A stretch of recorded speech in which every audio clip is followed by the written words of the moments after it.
So one of the issues with translation is often your translator is not a native English speaker. So if you translate from English to another language, there can sometimes be misunderstandings by the translator when they're translating. So you have, normally you'll have a process in place to try to help the translator on the front end, but then also on the back end, you're doing a lot of editing, um, fixing some of those misunderstandings. So what we've done at Translator Toolkit is try to help give an aid to translators, especially those who are speaking English as a second language, that we can load a document into the Document Modernizer and prepare it or simplify it for translation. And what that will do is actually break apart complex sentences. It will show idioms and give definitions of words to help the translator understand how they should translate something. So let's give an example. And this is actually something that's been improved with ChatGPT 5. We're actually recommending using ChatGPT 5 Mini, which is a new version of ChatGPT that does a great job with this. So first I'll actually go through a document that was done with ChatGPT 4.0, and we'll see that it does a pretty good job, simplifying things, but it doesn't always help a translator as they're going through. If they don't understand the idiom, it doesn't always catch idioms and add explanations. So for instance, in this case, good things come in small packages. You could translate that literally, and it might not make any sense depending on your target language, because maybe that is not something that is ever said.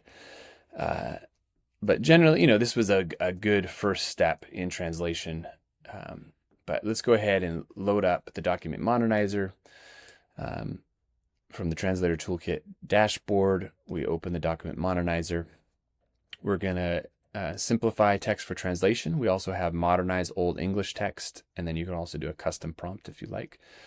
We have the option to include the original source. That's what you just saw, that we can have the original source on the left side and then the simplified or modernized version on the right hand side.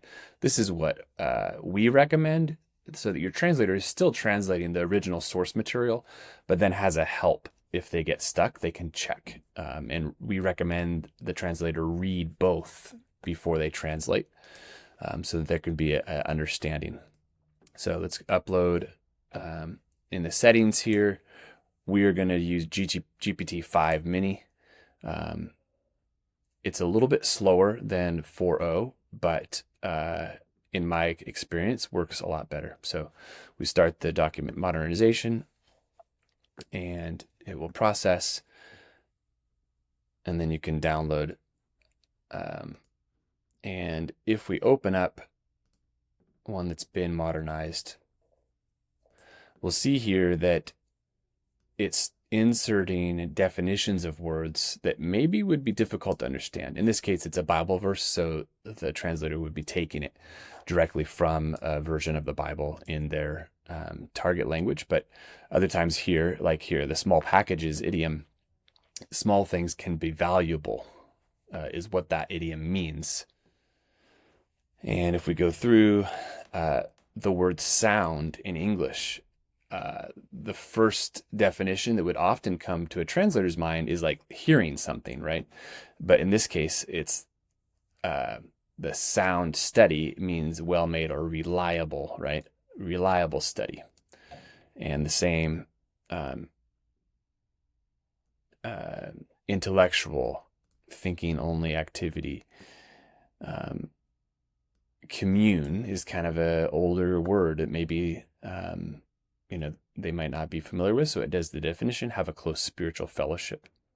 So anyway, we hope that this will be helpful in your translation workflows and allow for a more accurate translation, so that when you get to the editing step in your translation workflow, that there'll be a lot less to edit because the translator understood.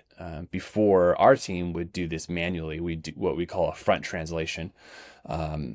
And we'd go through, a native English speaker would go through, or sometimes non-native English speaker, but someone that had higher skill would go through and find idioms, talk about passages and add comments of places that were more difficult to understand for the translator. But in this case, ChatGPT will do it for you, and then you can just have a quick glance, double checking, is everything good? And then you can send this to your translator for them to work off of. And so hopefully this will greatly increase translation accuracy, faithfulness to the author's intent, and also speed things up because you'll be correcting a lot less mistakes. So check out TranslatorToolkit.com for more tools to use in your translation workflow.